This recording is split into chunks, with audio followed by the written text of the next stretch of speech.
Welcome to the third lecture of our Social Justice Lecture Series, sponsored by the Unitarian Universalist Congregation of Lake County. I'm Russ Littlefield, President of the Unitarian Universalist Congregation. Unitarian Universalism has a long history of working for social justice everywhere in the world, and our congregation is proud to be sponsoring this lecture series, which is just one part of our social justice and environmental work in Lake County and Central Florida. This is the third of 10 lectures we are offering every other Sunday on the themes of social justice and environment. Tonight's lecture is by Sandy Haxton, speaking on why isn't the faith community fighting for social justice? We want to extend a special thank you to Sandy for stepping in for Cassandra Brown, who is unable to make it tonight. Before we welcome Sandy, Val Rosado, who is a member of our Unitarian Universalist technical team, will tell you how you can use the chat feature of Zoom. Val?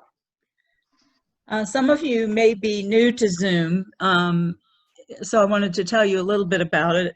People's screens are all different sizes, and what you see on your screen may be different from someone else's depending on whether you're using a computer, a laptop, a tablet, or a phone, and what operating system your device uses. Where you can find a particular selection or menu item might be at the bottom of the screen for some of you, or it might be on the top or the side of the screen, and you need to move your cursor around until you see something appear. You have two choices on how to view people: the gallery view and speaker view. Gallery view is where you see little pictures of everyone, and if there are more than one screen full, they'll be in rows and columns, but there'll be a little arrow to the side where you can see the next amount of people that come. Speaker view, in speaker view, the speaker's picture is larger than other people's, and even in gallery view, it has a yellow highlight around it so you can see who's speaking. And you can click back and forth on gallery view and speaker view. Look for those words around the edges of your screen, and you can determine how you would like to view things. Your microphones have all been muted so that we can focus on the speaker's attention.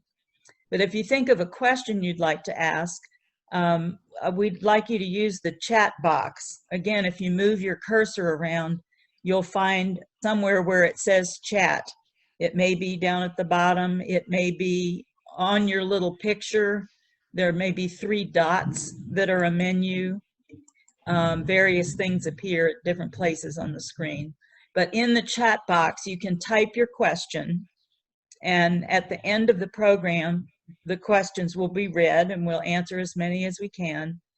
When you type, be sure after you type your question to press enter on your keyboard, because there's no box to click OK or submit.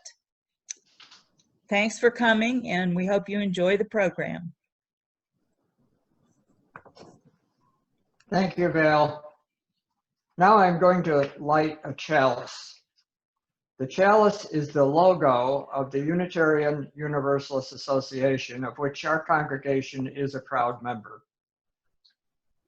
We are proud of its source in World War II, when Unitarians were active in Eastern Europe, trying to help people fleeing from Hitler and Nazism.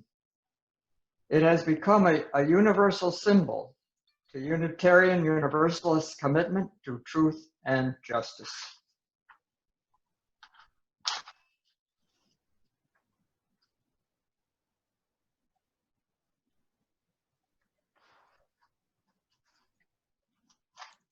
May the words that we are about to hear take root in our heart, that we may be inspired to speak and act in ways that make for a beloved community.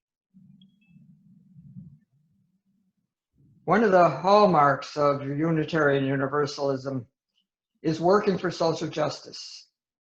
Our speaker tonight describes herself as someone who has been working for social justice her entire life. Sandy came to Lake County in 2014 and is an interfaith minister. She is founder of the Interfaith of Lake County. She has served as its president and has been on its board of directors. She is also a member of the Religious Affairs Committee of the NAACP. She met her husband, Laird, incidentally, at our congregation, the Unitarian Universalist Congregation of Lake County. They were married in 2018 and live in Sorrento. We are very pleased that Sandy is joining us tonight. Sandy? Hi. When I was first asked to give this talk, the topic I was given was, how is the faith community fighting for social justice? And I found that I couldn't, with any real authenticity, deliver that talk because it wasn't my experience. So I asked my host to change the topic to this question: why isn't the faith community fighting for social justice? Because I believe that that question is what we've been wrestling with since Interfaith Lake County was founded in 2016. And I want to start by acknowledging those faith leaders that are fighting for social justice in Lake County. I particularly want to acknowledge Pastor Mike Watkins of Friendship CME Church. He was instrumental in stopping the Confederate statue from moving to Lake County. And I want to acknowledge Reverend Drew Willard of the United Church of Christ. He's been fighting for social justice for decades. I spoke to both of these men before I wrote this talk, and I'll be quoting from both of them liberally. And I also want to acknowledge that I was challenged about the title of this talk. I was told that it was accusatory, and I was asked, why don't I change it to, how can the faith community fight for social justice? But you see, the reason that I chose the question, why isn't the faith community fighting for social justice, is because there are reasons. And if we don't find out about these reasons, then we'll never get to the solutions. So this is the moment to ask that hard question. Why isn't the faith community fighting for social justice? And if you're a member of a faith community, ask it of yourself and look to your own community. Because there is no question about the power of the faith community when it takes a stand for social justice. When our faith leaders take a stand, their voice is heard and change does occur because they speak with a moral authority and because the faith community lines up behind them. And again, I'm asking you to look at Pastor Mike Watkins. Not only was he able to stop the Confederate statue from coming to Lake County, but he was able to bring the conversation about racial justice home to Lake County. Look at Dr. Martin Luther King and Mahatma Gandhi. And then, unfortunately, look at the Prohibition movement in the last century. The Prohibition movement was also brought by the faith community. The power of the faith community is not always steered in the right direction. I will be making every effort to draw upon my personal experiences here in Lake County because I want this conversation to be personal. I want this conversation to be about us. And I also want to be very clear about the definition of social justice that we're going to be using. There's a very clear distinction between social justice and charity. The faith community in Lake County is charitable. This is how Wikipedia defines social justice. And for the purposes of this talk, this is how I want us to consider social justice. Social justice is a concept of fair and just relations between the individual and society as measured by 1, the distribution of wealth, 2, opportunities for personal activity, and 3, social privileges. When we have achieved social justice, we will be living in a society that is truly fair, with no privilege granted to one subset of people. Once we have this truly just society, we will still have charity.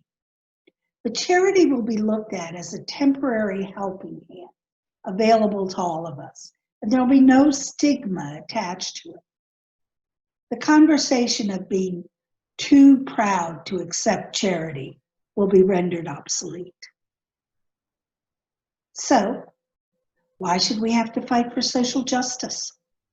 Nobody is opposed to social justice. Perry Berkowitz sent me the following report. 90% of American Jews agree with the following statement. When Jewish organizations engage in social justice work, it makes me feel proud to be a Jew. Okay, but who's going to be opposed to social justice? If I were to stand out there on the street and ask each passerby, are you in favor of social justice? Every one of them is going to answer affirmatively. Who's going to say, no, I'm opposed to social justice. I want social injustice. So, if everybody is for social justice, why do we have to fight for it? Because social justice is the redistribution of wealth, equal opportunities for personal activity, and most importantly, the eradication of social privileges for one subset of society. And when I talk about a specific subset of people having privilege that is denied to others, I'm talking about white people and white privilege. Social justice is about our money or lack of money, our opportunities or lack of opportunity, and our privileges or lack of privileges. Those with money, privilege, and opportunity are terrified of giving them up because they either rightfully or wrongfully believe that sharing money, opportunity, or privilege will result in a personal loss to them, for their families, and for their friends. And that is why it's a fight. Interfaith Lake County was originally founded in 2016 to combat Islamophobia.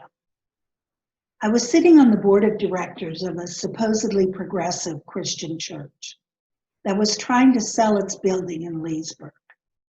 A group of Muslims wanted to buy the building, and the uproar that ensued, it was enough to drive me to start Interfaith Lake County, and it was enough to drive me to an interfaith, interspiritual seminary. I assert that religious persecution in the United States and in Lake County is really about race, ethnicity, and country of origin. The real division in the Christian church, for example, is not between Protestantism and Catholicism. It's between white churches and black churches. It's between white American-born Catholics and Hispanic, primarily immigrant Catholics. And when we ask the question, why isn't the faith community fighting for social justice? We have to take race and ethnicity into consideration. When I asked Pastor Mike why he thought the faith community wasn't fighting for social justice, he answered that question twice.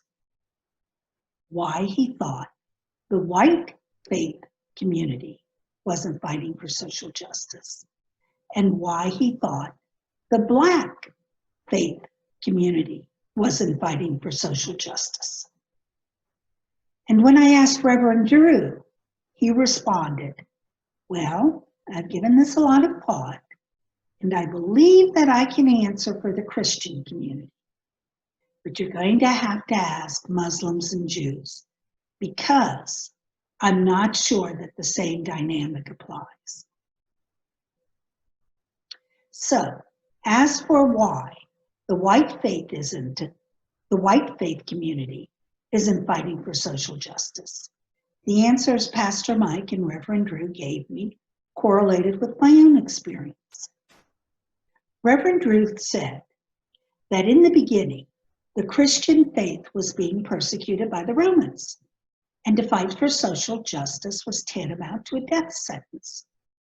However, he stated that the Gospels and the books written by the early Christian leaders were all in code, and though they didn't specifically mention the Romans, they were all about social justice. He said that after World War II, the concept of the American dream hit the faith community.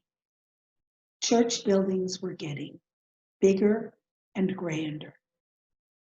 And now, spiritual leaders were finding that they could not afford to alienate members of their congregation. They had mortgages to pay. Pastor Mike agreed with Reverend Drew as far as the white faith community was concerned. He said that congregations in the white churches were composed of Democrats, Republicans, and independents. White spiritual leaders don't dare discuss the current administration for fear of alienating some members of their congregation. They can't afford for congregants to either leave the church or close their pockets. However, he said that this isn't so in the black churches. First, because they have a history of civil rights activism.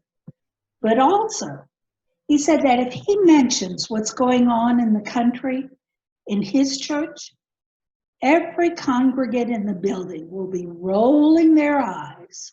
They'll be right with him. If he were to guess as to why the black churches aren't fighting for social justice, he would point to individual egos or personal laziness on the part of their spiritual leaders. But Pastor Mike was clear.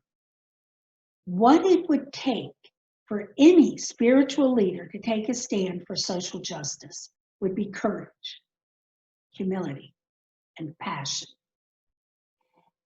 Most importantly, it would take faith, because the fight for social justice lives within the printed pages of every one of our sacred texts. Finally, this is what Pastor Mike had to say.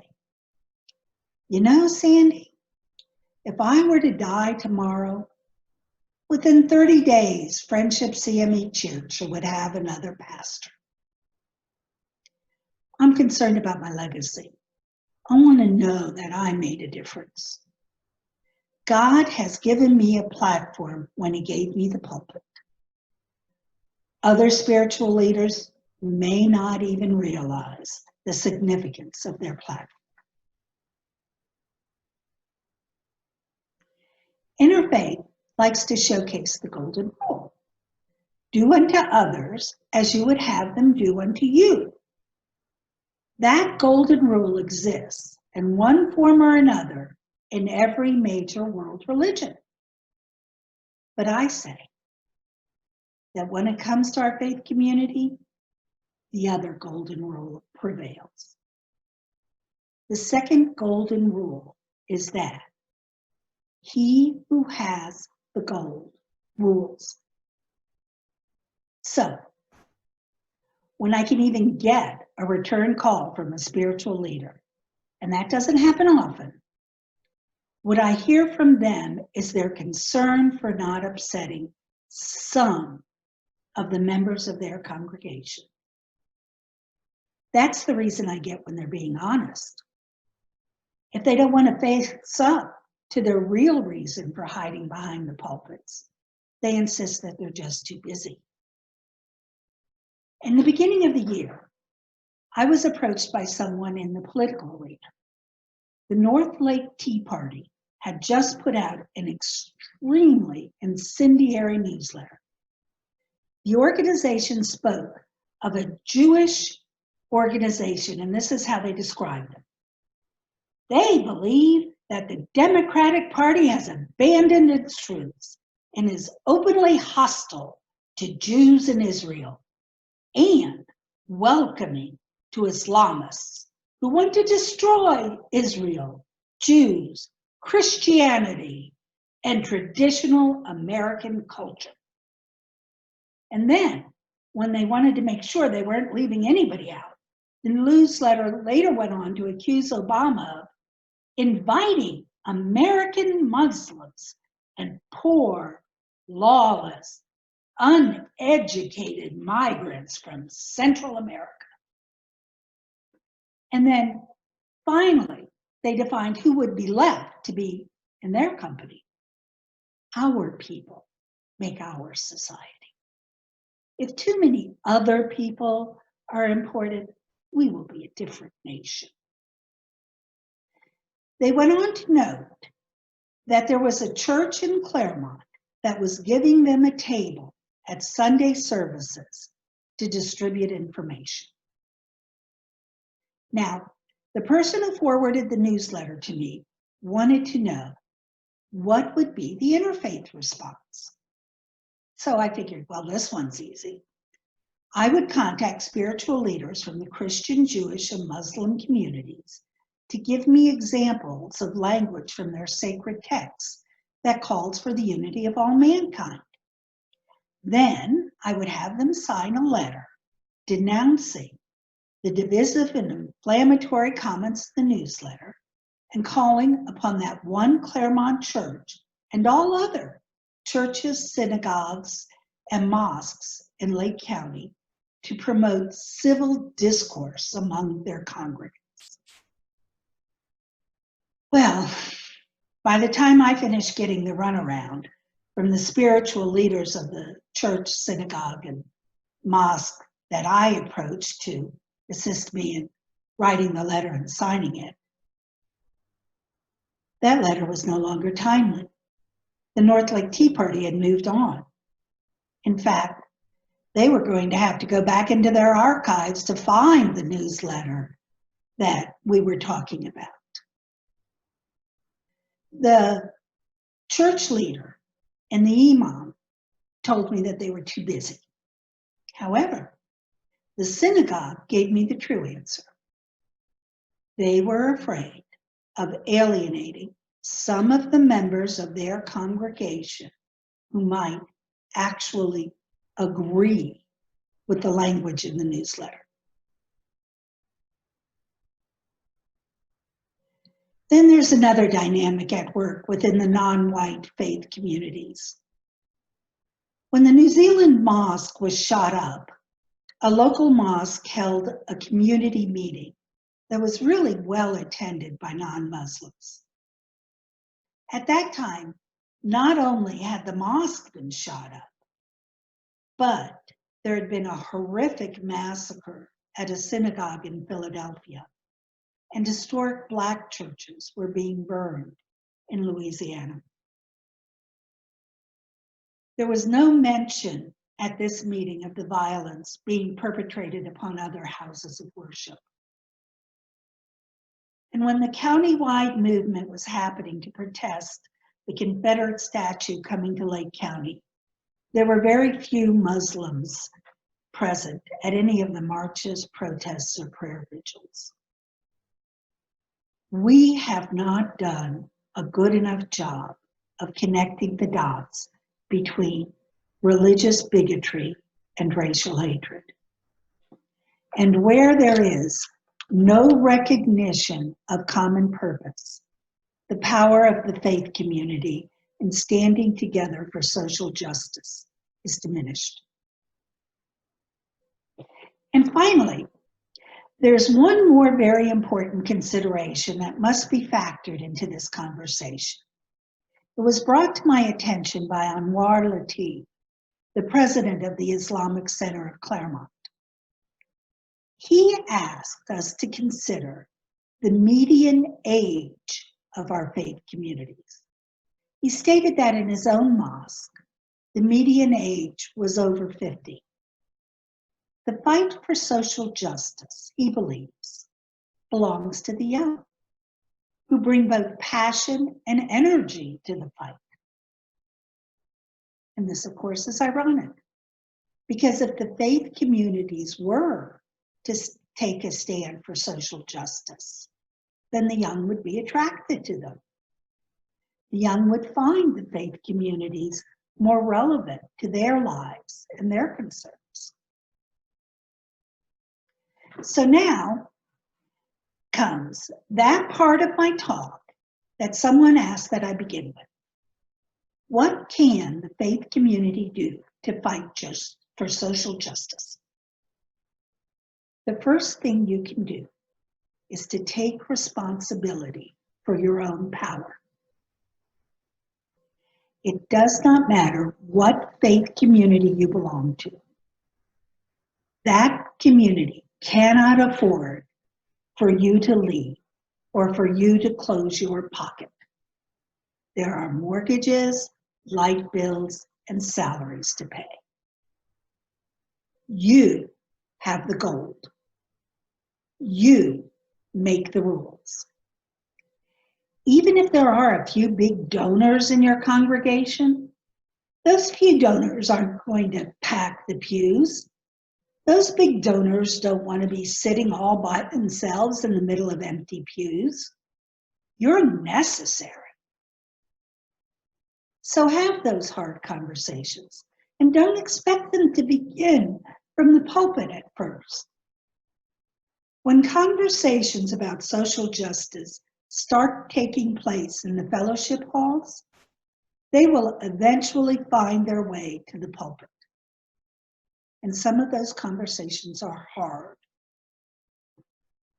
particularly the ones about renouncing white privilege. And if you are white, how do you even recognize white privilege, since it is so ingrained in every aspect of our society? But whatever you do, make sure that these conversations are civil. Do not demonize people who disagree with you. And if you find that you're unable to integrate your own house of worship, then start attending other houses of worship. Attend houses of worship of other faiths. And better yet, create a caravan. The good news is that some houses of worship have evening services, and different faiths have different days for Sabbath. So you don't have to abandon your own faith community. And continue being charitable, but look forward to the day when charity isn't going to be so sorely needed, and give with humility. You are the problem, and you are the solution. Don't be afraid of offending someone else in your congregation by telling your own truth. And when you tell the truth, don't judge others. You may find yourself eating your own words someday. And when that happens, And it will, if you are loud enough and if you speak long enough, you aren't going to choke.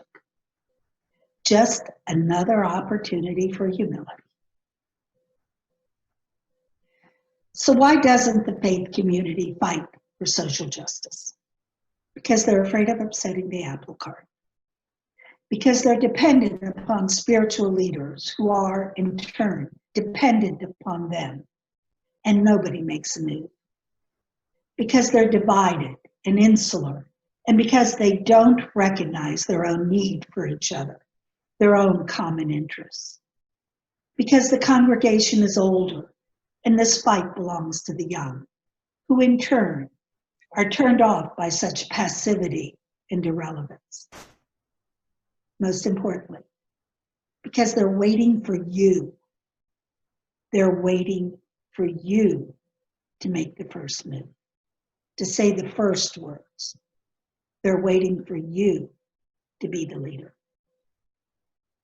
Thank you.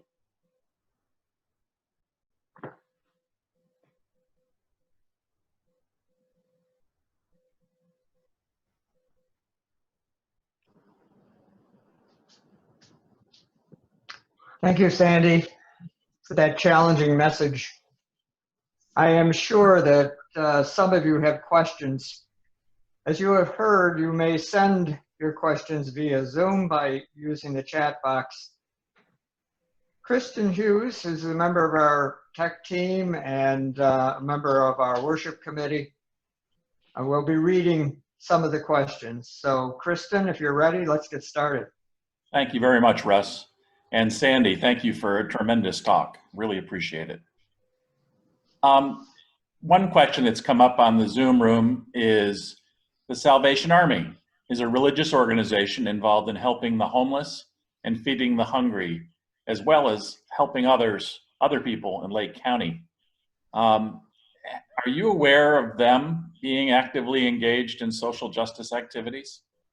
No, I think they're a prime example of how our faith community can be charitable, but not fighting for social justice. It's one thing to give. It's another thing to upset the existing social order so that charity is not necessarily needed. I worked for years as a Santa Claus at Christmas through a Rotary Club with the Salvation Army. And I was always troubled by a lot of volunteers doing a lot of small jobs, but the organization itself was tremendously large with corporate executives and senior management and regional offices and incredible capital offices and capital structures. And I'm wondering how we as in the general society could go about challenging some of these large institutions in ways that could really be positive and move forward for social change.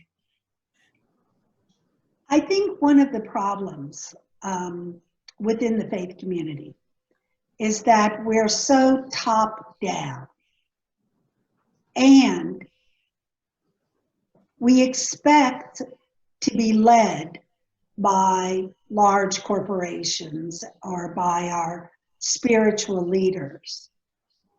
And so we do nothing. So the advice I would give would be, give your money to the Salvation Army because they're performing charitable deeds. And I don't think anybody should stop being charitable, but don't look to the Salvation Army and don't even necessarily look to your own spiritual leaders for leadership in fighting for social justice. That job belongs to you. And it starts by you challenging the other members of your congregation, by you having those open talks. And if you're so afraid of offending somebody in your congregation by talking about social justice, then it'll never happen. Thank you very much. How can churches contribute to social justice in the realm of environmental causes? What does that look like?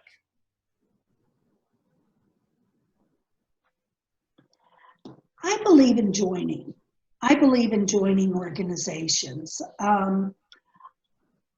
I would guess that the very first thing that comes to my mind about what faith communities can do for the environment is to stop polluting, go solar, get off the grid as much as possible. Then start to become sustainable, start promoting, the environmental movement is always very, very local, and it always starts with the individual. Start promoting local sustainability. Thank you very much. So shifting back to some of the themes in your talk, how do we get to know people from other faiths? Go to other houses of worship. Join Interfaith of Lake County. I mean, Interfaith of Lake County is easy enough to join. You pay your $10 a year and you get on their mailing list. And opportunities will come to attend other houses of worship. I know that the mosque is always open. Now it's a challenge for non-Muslims to attend mosques because they do separate men from women, and that can be quite a challenge for Western women. But it does give you an opportunity to meet people of other faiths and people of other countries of origin, to meet up, to find out about other cultures. Attend Pastor Michael, open up his church, attend Friendship CME Church. You'd be welcome. Join the NAACP. I'm a real strong promoter of the NAACP. It doesn't matter if you're white or you're a person of color. They've been fighting for social justice, for racial equality forever. And they could use the numbers and they could use the dues. So if you want to attend another house of worship, go, just go, or become a member of Lake County Interfaith and find out when an event is being held in another house of worship. So would you agree or disagree that political activism is necessary for social justice? And shouldn't faith-based communities be involved in the party that supports social justice, i.e. the Republican or Democratic parties? Oh, that's a great question. So there's something called 501c3, which actually prohibits a place of worship from openly campaigning for any candidate. But they can, of course, fight on issues. And individuals, there's nothing stopping individuals from becoming involved in a political party. I personally, my personal opinion is that you're not going to bring about social change if you're not involved in the political arena. It just isn't going to be happening. When we did not go to the polls, when we stood aside, we ended up very closely, and we may still lose our democracy and everything else that this country stands for. Go to the polls, vote, become involved. Thank you. So we know how important these conversations are, and obviously to vote and to be engaged in our political process. But how do we actually do something about social justice in our own communities?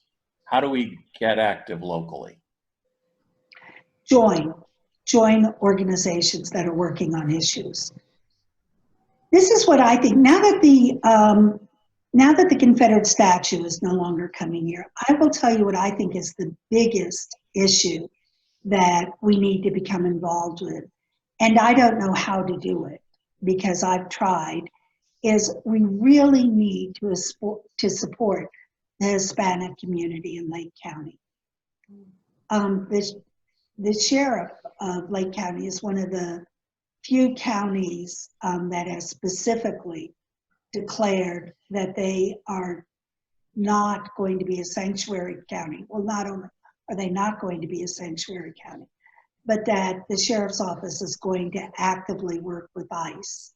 There are terrible things going on right now in the Hispanic community. There are families being torn apart, children being left on their own.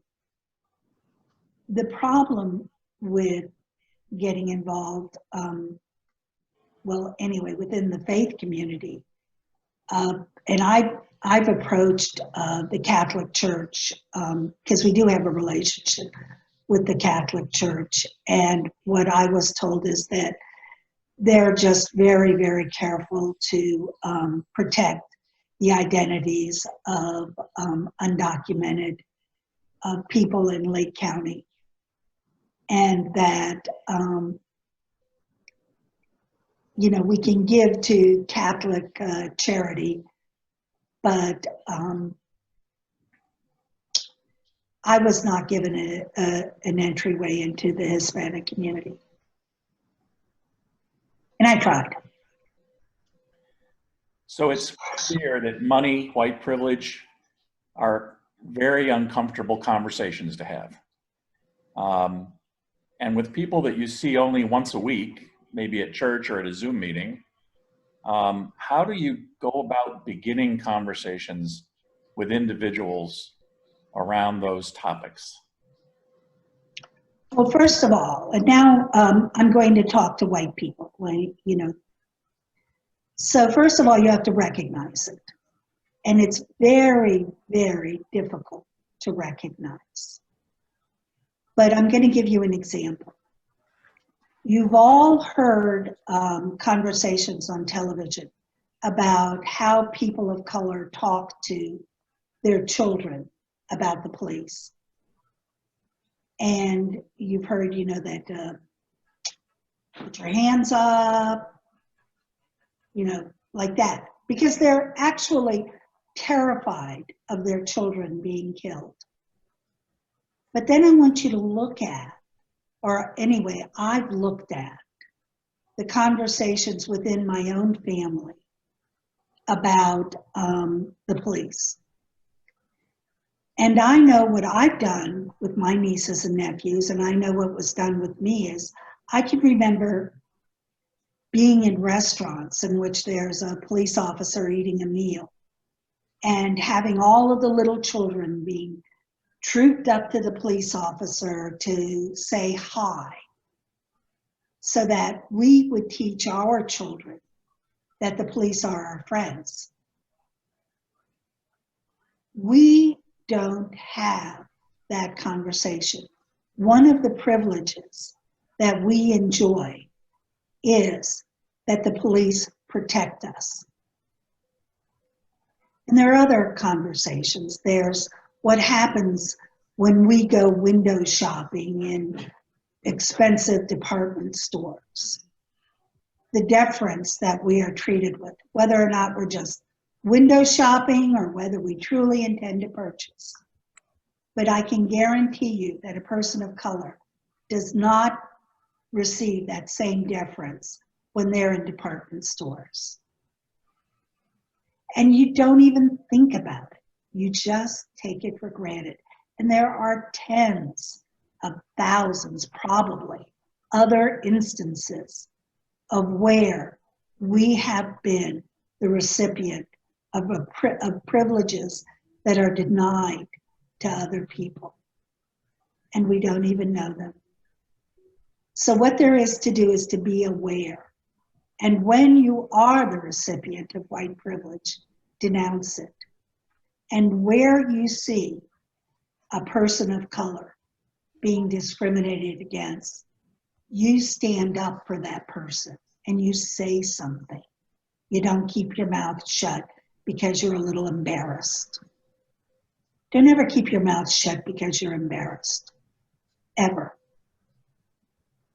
Thank you very much. We've had a number of comments that have come in on our chat window, and I just want to share a few of them.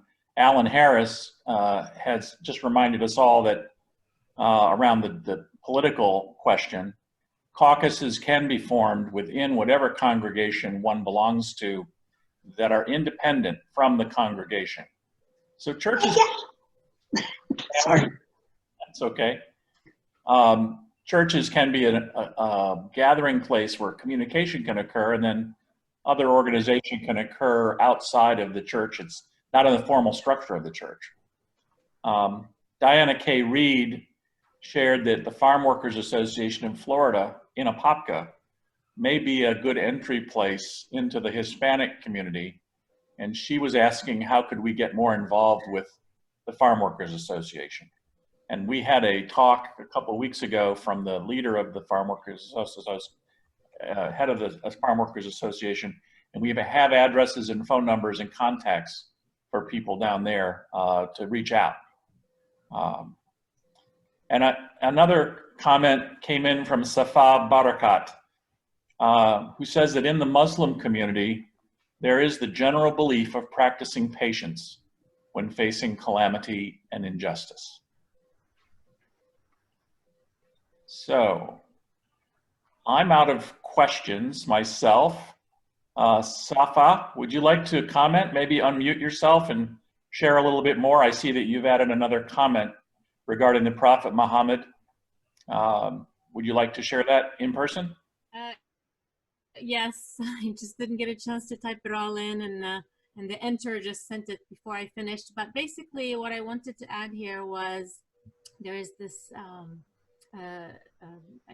account from the Prophet Muhammad saying that he who amongst you sees something, I got the translation here, it says abominable, which is something that's unjust, should modify it with the help of his hand, and if he has not strength enough to do, then he should do it with his tongue, and if he has not strength enough to do it, even then he should abhor it from his heart. And that is the least of faith. And now what I see in the Muslim community is most have chosen the least of faith. So it's the lack of faith, in my opinion, and not feeling strong in faith is what drives people to do less in the injustice, in social injustice, in my opinion. That's the comment I wanted to share or add to Sandy, but I believe she did touch on that as well. Thank you very much. We have a hand up, Kristen. I'm sorry? We have a hand up from Sherry Rondi. Okay. Hi, my name is Sherry, and I don't know who I'm talking to. My legal address is Florida, right? I've been since March in Southern Illinois, and I'm a member of the first UU in Orlando. And I just wanted to say, I really believe this question is the most personal, and I don't know where everybody at this meeting is at personally, how far your faith journey has taken you. I feel very blessed because my church is for a number of years now. Martha, I think that's you, isn't it, down there? Hi, Martha. Martha can talk about this better than me because she's been a member there much longer. UU has been involved in this in the trenches. And when you want to talk about a war against something, where is the war fought? It's fought in the trenches. And there are people who are really much more involved in this regard. We have an excellent social justice committee that have been working with people from Apopka and different congregations for years. Lately, I say the past 2 or 3 years, we've really been taking a look at white privilege, white fragility. We just finished a book read on that. We're getting ready to start a new one, a new discussion of racism, how to be an anti-racist. We just finished one anti-race book. So UU's on the cutting edge, and I'm really happy with that. And I would invite anybody that has a question. Martha, you probably got this stuff at your fingerprint tips. I don't have all those emails and things at my fingertips, but I know we could get it to people if they want to know, because this church has really been putting itself out there to try to get this moving along. And it's a personal journey. If you want to do charity work, that is wonderful and fine. And we've been doing that at UU for years too. And that is a good thing. But many people said, hey, you know, when I do this, sometimes the people look at me and it's like, why are you telling me what I need? You know, so the charity thing takes on kind of a coloration that, that's a no pun intended, that we don't want. You know, we don't want to dictate to people, here, this is what you need and this is what we'll give you. So that's a whole nother story. But if anybody here, Sandra, we can be a liaison if you would be so interested. Maybe you've already got them. I think Sandra Cawthorn has been talking to somebody here, and she's got a lot of contacts too. So if anybody is at their personal journey where they would be interested in any of these kind of things, please let us know, me or Martha, and we'll hook you up with somebody. Because it's definitely at the top of the list right now. Thank you very much, Sherry. You've prompted another comment. We have two things going on at Unitarian Universalist of Lake County. In September, Christy Cleveland, one of our members, is going to be starting a racism workshop, and our weekly bulletin has the information on that in it. We encourage everyone to participate to the extent they can and are able. Also, we had a comment from Susie Lockwood, one of our regular service leaders at the church, who reminds us all that in 2 weeks, on August 30th, our church is going to have Imam Sykes as our deliverer of the message on Sunday. So we encourage everyone to participate and join us there. And we would welcome as many folks from the mosque down in Claremont to join us, or anyone else. It's going to be quite a wonderful day. So looking around the room, we are out of questions on our chat, unless I'm missing some. Henry? Martha has something she wants to say. Christy Cleveland has her hand up and wants to make a comment about her. Very good. I'm suspecting about her fall course. Right. It's actually called Moving Toward Anti-Racism. And we will be working with Robin DiAngelo's book, White Fragility. And then we will go to probably Kendi's book, How to Be an Anti-Racist. So that is on the first and third Fridays at 1 to 3. Carol Armel, I see your hand up. There are a couple of comments in chat, one from me and then one from David Crump. Mine is that if you are not wealthy, you teach your children to yes sir cops. And my kids came home at times and said to me, well, Mom, I yes sir to the policeman today, because you're not as in danger, but the economic inequality is something that it's a silent thing among whites, because they're, I don't know, it just bothers me that it isn't acknowledged. And I definitely want you to read David. Shall I read David? Go ahead, please. Okay. This is from David Crump. Many in my experience, at least in the Christian community, do not see that their faith speaks to issues of social justice. Do you have any suggestions for ways to help people begin to move from exclusive internal spiritual concerns and pie in the sky to faith as engagement in the world? Wow, what a great question.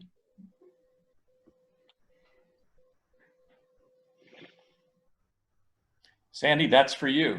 Yeah, I'm thinking about my answer. I know that when I actually have moved from the Christian faith. But when I was involved with the Christian faith, that's exactly my experience of it, is that there was a whole lot of, and it was even more, it's not just turning within oneself for spirituality, but it was also a lot of self-congratulatory. It's also very self-congratulatory and rather judgmental. And all I can say is that I was told by, I remember having this conversation with Reverend Drew Willard. He's a real Christian scholar. He's a minister with the United Church of Christ.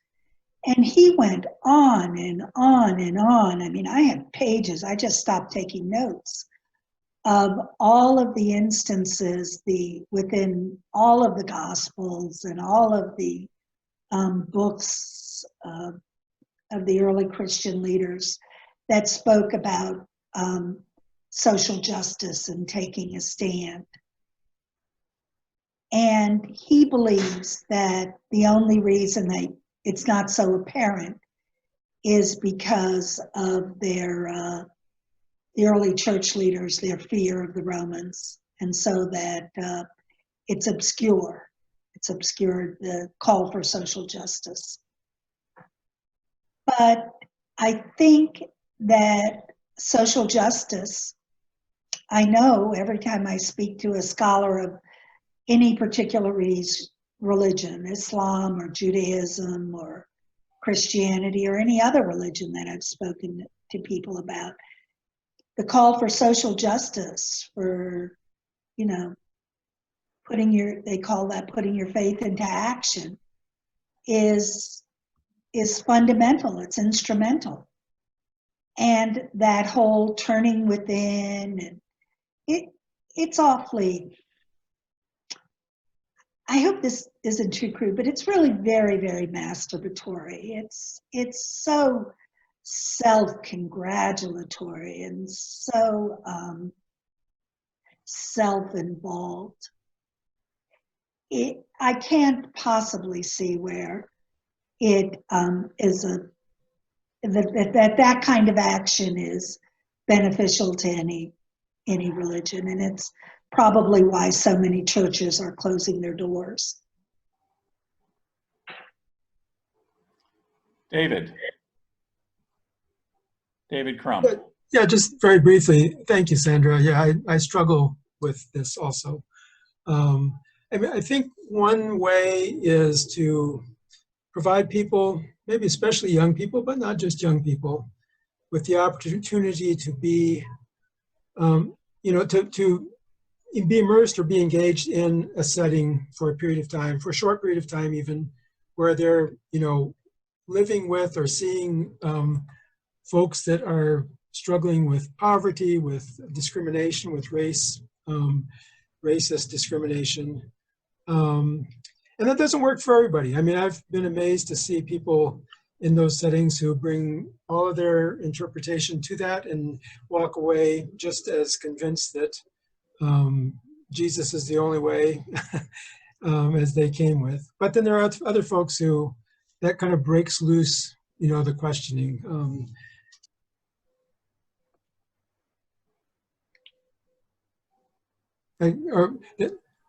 That I see. I clicked myself on mute. For some people that breaks open the possibility of being able to begin questioning, that leads to the possibility of another way of seeing their faith, living their life. I think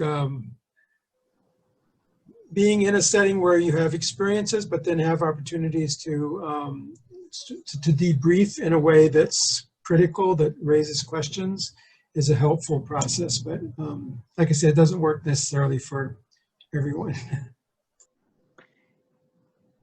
I just want to say one other thing about young people is that we don't have a whole lot to teach young people about social justice. They're on the streets. They're amazing. Young people, was reminded about the children of Parkland and Greta Thunberg and all of the young people now that are out in the streets. There isn't a whole lot that we've got to teach young people like that. I don't think anymore about social justice. I think if we don't join them, they're just leaving us. They're just going to leave us behind. They're just going to continue to leave us behind. All right. Thank you, Sandy. And thank you to everyone who has commented tonight and helped to make this, I think, a soul-searching discussion. It's truly inspiring to see how high the interest is in social justice in Lake County and outside of Lake County in Central Florida. This is a beautiful part of Florida that we live in, and it would be wonderful if we could make it beautiful for everyone. I'd also like to thank Jane Hepting, whose hard work has made this series possible, and Val Rosado and Kristen Hughes, and the technical team who worked so hard to master the challenges of making technology work. Please join us again on August 30th when our speaker will be Dr. Christy Burns, who serves on the Lake County School Board. Dr. Burns will be speaking on a number of public education issues. Everyone at tonight's lecture should receive an invitation. Until then, thank you very much for coming, and let's keep the light of social justice burning. I will now extinguish our chalice. Wish you all a good night. Please be smart and take care of yourselves. Good night, all.